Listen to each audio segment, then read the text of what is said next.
दोस्तों, आपका स्वागत है मेरे इस तीसरे वीडियो में जिसमें हम देखेंगे हिंदी, मराठी और संस्कृत में टाइपिंग कैसे करते हैं। देखिए, अगर हमें संस्कृत, हिंदी या मराठी में प्रोग्रामिंग करनी है तो हमें प्रोग्राम लिखने के बाद अगर हमें संस्कृत, हिंदी या मराठी में प्रोग्रामिंग करनी है तो हमें प्रोग्राम को टाइप करना पड़ेगा। अब कई लोगों का सवाल ये होगा कि सर इंग्लिश में टाइपिंग तो हमें इजीली आ जाती है क्योंकि कीबोर्ड पे पूरा लिखा हुआ होता है, उसे देख के हम उसको टाइप कर सकते हैं। लेकिन अगर हम इंडियन लैंग्वेज में प्रोग्रामिंग करने जाए, मतलब अगर हम संस्कृत, हिंदी या मराठी में कोडिंग करना चाहते हैं, प्रोग्रामिंग करना चाहते हैं, तो उसे हम टाइप किस तरीके से करें, मतलब कैसे करेंगे? इसके लिए तो हमें वो टाइपिंग सीखनी पड़ेगी, तो ये तो काफी ज्यादा मुश्किल हो जाएगा। तो नहीं, ये मुश्किल नहीं है, ये काफी आसान है। तो आज हम इसी चीज को देखेंगे कि संस्कृत, मराठी, हिंदी में अगर आप कोडिंग करना चाहते हो तो टाइपिंग किस तरीके से करनी है, किस तरीके से कीबोर्ड को इस्तेमाल करना है। देखिए, हिंदी, मराठी, संस्कृत में प्रोग्रामिंग करने के लिए हमने एक स्पेसिफिक फॉन्ट बनाया है। फॉन्ट का नाम है हिंदी 1234567890। ये नाम इतना लंबा देने की वजह ये है कि इसमें नंबर भी आने चाहिए, इसलिए। ठीक है, तो हमारा जो फॉन्ट है वो फॉन्ट है हिंदी। हमारे 4 फॉन्ट है, हिंदी 90, 91, 92, 93। इस तरीके से हमारे 4 फॉन्ट है। उस फॉन्ट में ही हम प्रोग्रामिंग कर सकते हैं। मतलब अगर आपको हिंदी, मराठी और संस्कृत में कोडिंग करनी है तो आपको ये फॉन्ट इंस्टॉल करना पड़ेगा और इसी फॉन्ट से आप जो है वो कोडिंग कर पाएंगे, अदरवाइज आप कोडिंग नहीं कर पाएंगे। इस फॉन्ट में हमने क्या क्या किया है, तो जैसे अगर आप देखें तो ये जो 4 फॉन्ट है, पहले इन चारों फॉन्ट को किस तरीके से दिखते हैं ये बता देता हूँ। जैसे ये पहला फॉन्ट है हमारा हिंदी, तो ये इस तरीके से दिखता है और उसका जो नंबर आते हैं वो नंबर आते हैं आपके इंग्लिश में। ठीक है, दूसरा जो फॉन्ट है, जो 91 का फॉन्ट है, वो सेम दिखता है, बस उसमें नंबरिंग जो आएगी वो नंबर आएगी आपके हिंदी में। अब कई बार कैसे होता है कि हमें अगर प्रोग्रामिंग करनी है और पूरा का पूरा ही हिंदी में इस्तेमाल करना चाहते हो तो आप ये फॉन्ट इस्तेमाल कर सकते हो 91, जिससे आपका क्या हो जाएगा कि आपकी जो भी नंबरिंग है वो नंबरिंग भी आपकी हिंदी में आ जाएगी। हिंदी, मराठी, संस्कृत मतलब इंडियन लैंग्वेज में आ जाएगी। और अगर आप ये पहला फॉन्ट इस्तेमाल करते हो 90, तो टेक्स्ट उसी तरीके से दिखेगा, बस आपके नंबर जो है वो इंग्लिश में दिखेंगे। तो वो आप अपने कन्वीनियंट के हिसाब से ले सकते हैं कि आपको कौन सा फॉन्ट इस्तेमाल करना है। उसके बाद हमारा जो तीसरा फॉन्ट है उसमें हमने फॉन्ट स्टाइल थोड़ी सी बदल दी है, मतलब ये दिखने के लिए थोड़ा सा फील अलग आता है। उसके लिए हमने ये थोड़ा सा उसका जो स्टाइल है वो फॉन्ट का स्टाइल बदल दिया। और फिर से वही चीज कि यहाँ पे जो नंबर है वो नंबर इंग्लिश में आएंगे। और अगर हम ये चौथा फॉन्ट लेते हैं तो फॉन्ट का तरीका वही है, बस नंबर हमारे जो है वो हिंदी, मराठी और संस्कृत में आएंगे। उसके बाद हम देखते हैं कि हमारे फॉन्ट का कीबोर्ड कैसा है। तो देखिए, ये हमारे फॉन्ट का कीबोर्ड है। आप चाहे तो हमारे जो फॉन्ट है वो हमारी वेबसाइट, मतलब यहां से आप आके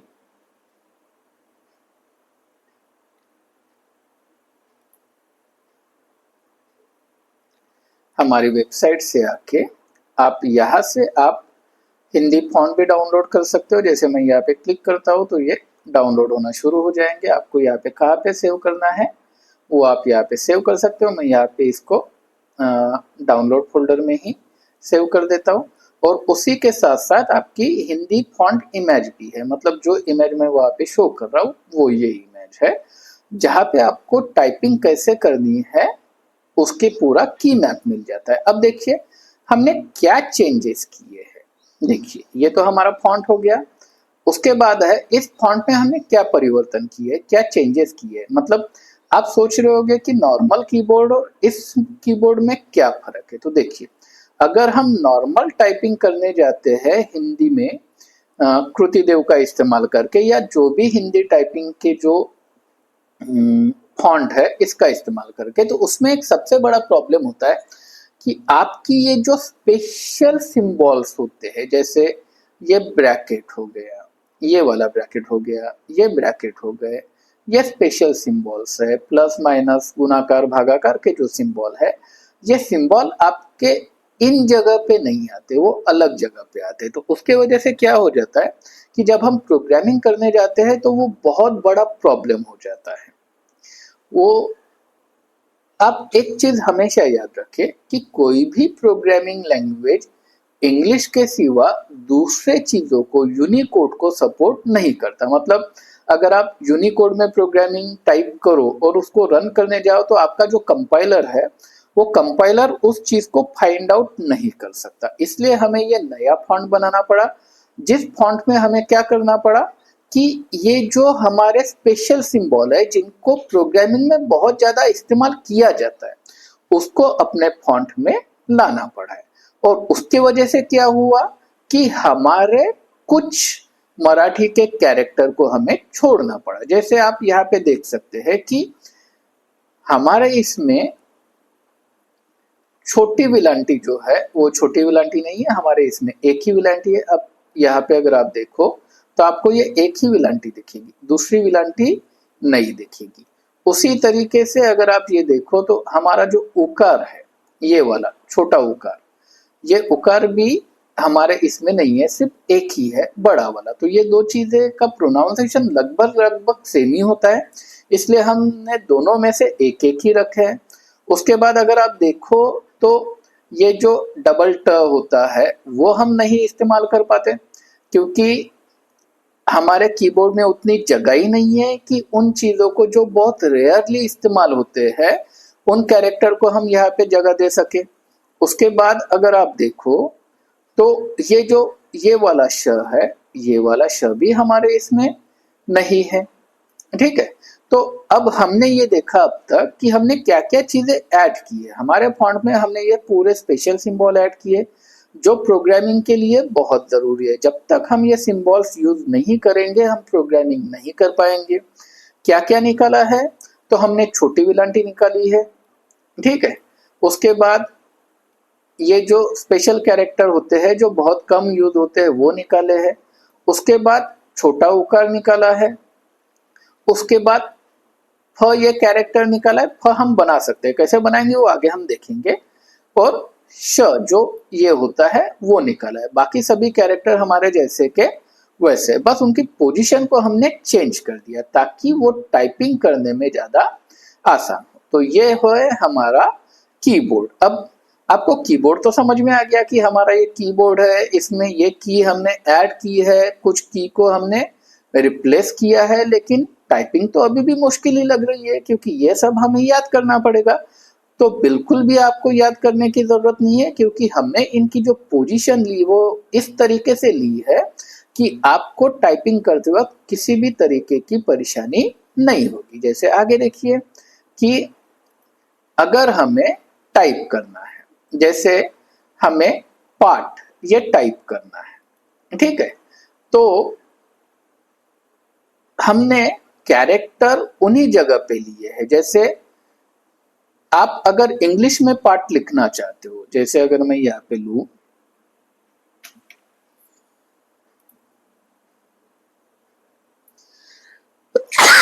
सॉरी, अगर इंग्लिश में आप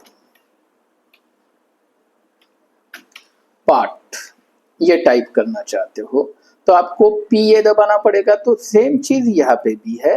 अगर आपको प बनाना है तो आपको पी दबाना पड़ेगा तो आधा प आ जाएगा। हमारे इसमें हमने इस तरीके से किया हुआ है कि हमारे मराठी हिंदी संस्कृत के कैरेक्टर बहुत ज्यादा है और इंग्लिश के बटन कम है।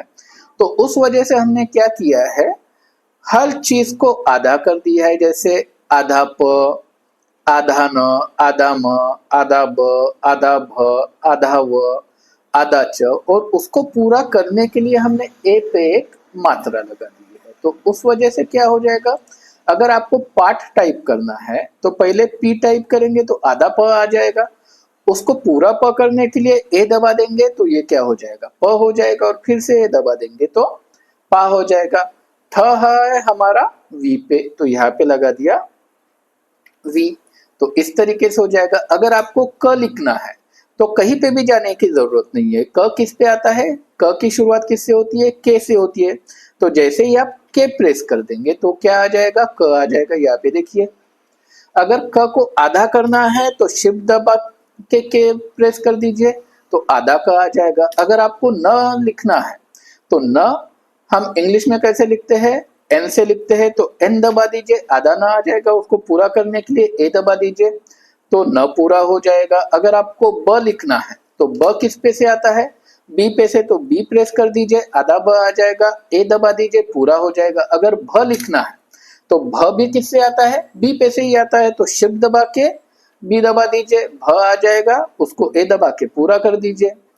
अगर आपको व दबाना है, सॉरी व लिखना है तो वी दबा दीजिए और उसको ए दबा के पूरा कर दीजिए। मतलब हो क्या रहा है कि आपका इंग्लिश कैरेक्टर जिसमें से शुरू होता है हमने वो कैरेक्टर वहीं पे रखे। जैसे अगर आपने र लिखना है तो यहाँ पे र किस पे है, आर पे। अब देखिए, अगर मुझे मेरा नाम लिखना है विनीत, तो विनीत के लिए हमें क्या करना पड़ेगा, विनीत मतलब वी, तो वी दबा दिया, आधा हुआ आ गया, उसको पूरा करने के लिए ए दबा दिया। विलांटी किस पे आता है, आई पे, ठीक है।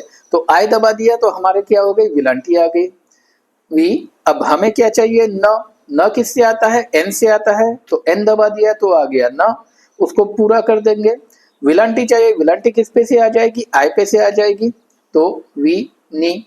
अब त किस पे से आएगा, टी पे से आएगा, तो टी दबा दिया, आधा त आ गया, उसको ए दबा देंगे तो ये पूरा हो जाएगा, तो ये हो गया विनीत, ठीक है।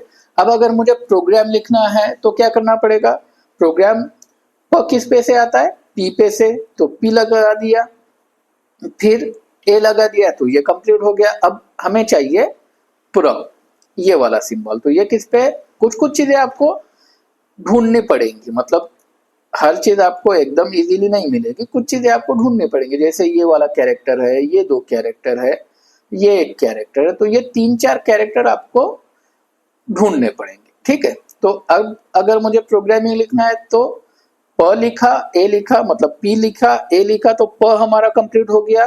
अब यहाँ पे जेड दबा देंगे तो ये हो गया ये प्र, ठीक है। अब ए दबा देंगे तो ये आ गया, और मात्रा देने के लिए हम क्या इस्तेमाल करते हैं, ई, ठीक है। तो ई दबा दिया तो ये हो गया प्रो। जी के लिए,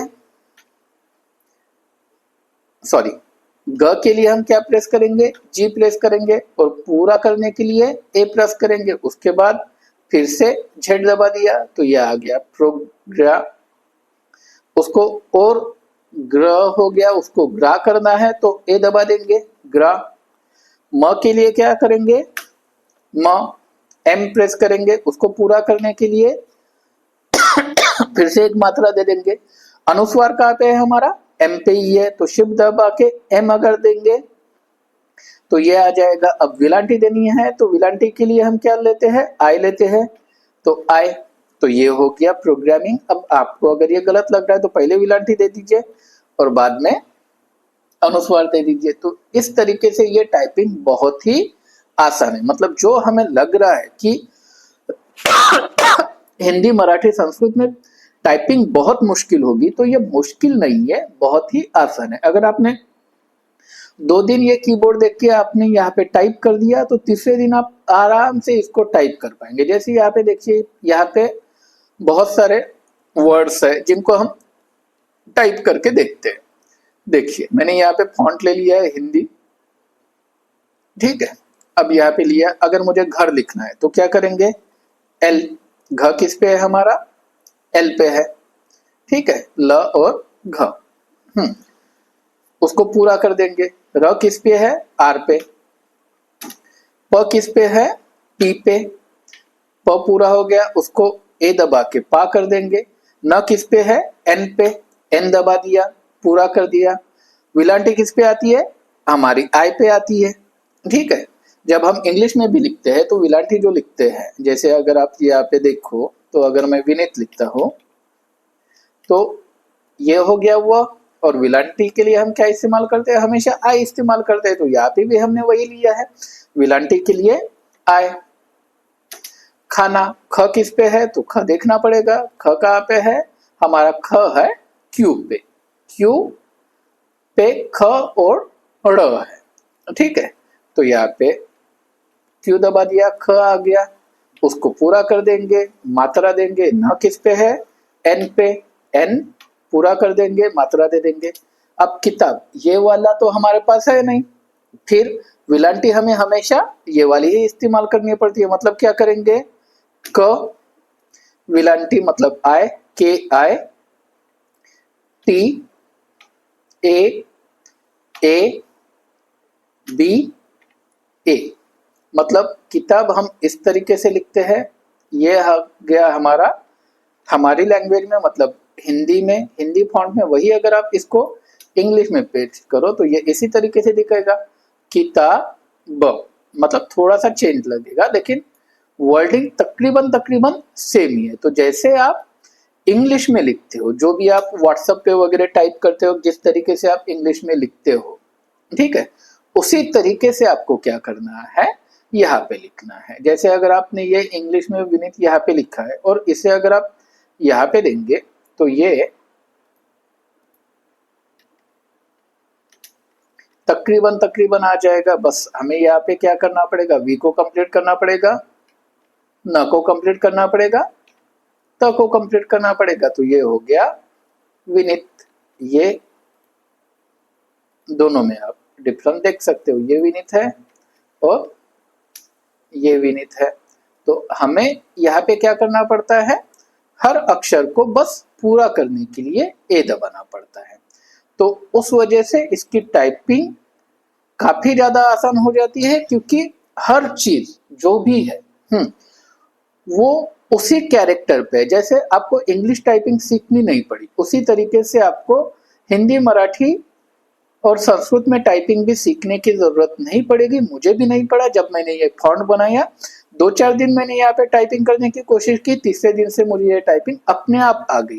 प्रैक्टिस करने की मुझे जरूरत नहीं पड़ी। और अगर आपको कंफ्यूजन होता ही है तो आप यहाँ से इसको प्रिंट आउट निकाल सकते हैं और कीबोर्ड पे आप इसको चिपका सकते हैं। हमने उसी तरीके से बनाया है। ये इसका साइज भी वही है कि आप जब इसको डाउनलोड करके प्रिंट निकालो तो ये कीबोर्ड के साइज में आ जाएगा। उसी पे आप क्या कर सकते हो, उसको अगर आपने ऊपर चिपका दिया तो यहाँ पे पूरे है, मतलब आपके इंग्लिश के भी वर्ड है और हमारी जो लैंग्वेज है, हमने जो फॉन्ट बनाया उसके भी वर्ड है। तो आपको वो दिखने में भी कोई ज्यादा प्रॉब्लम नहीं होगा, आपका इंग्लिश का छुपेगा भी नहीं, ठीक है। तो इस तरीके से हम क्या करते हैं, हिंदी में टाइपिंग कर सकते हैं। तो हिंदी टाइपिंग, हिंदी, मराठी और संस्कृत में टाइपिंग बहुत ज्यादा मुश्किल नहीं है, बहुत ज्यादा आसान है। और फिर भी अगर आपको ऐसा लगता है कि इस टाइपिंग के लिए आपको प्रैक्टिस की जरूरत पड़ेगी ही, तो हमने जो वेबसाइट बनाई है उस वेबसाइट में एक सॉफ्टवेयर है, इजापिया टाइपिंग मास्टर। इजापिया टाइपिंग मास्टर में जाके आप इसकी प्रैक्टिस कर सकते हो। उसमें वहां पे अजगर फॉन्ट करके एक फॉन्ट दिया गया है, वो और ये फॉन्ट दोनों सेम है। तो वहां से भी आप प्रैक्टिस कर सकते हो डाउनलोड करके, ये फ्री है, आप डाउनलोड कीजिए और वहां से भी आप उसकी प्रैक्टिस कर सकते हैं। तो आज यहीं पे रुकते हैं। Thank you.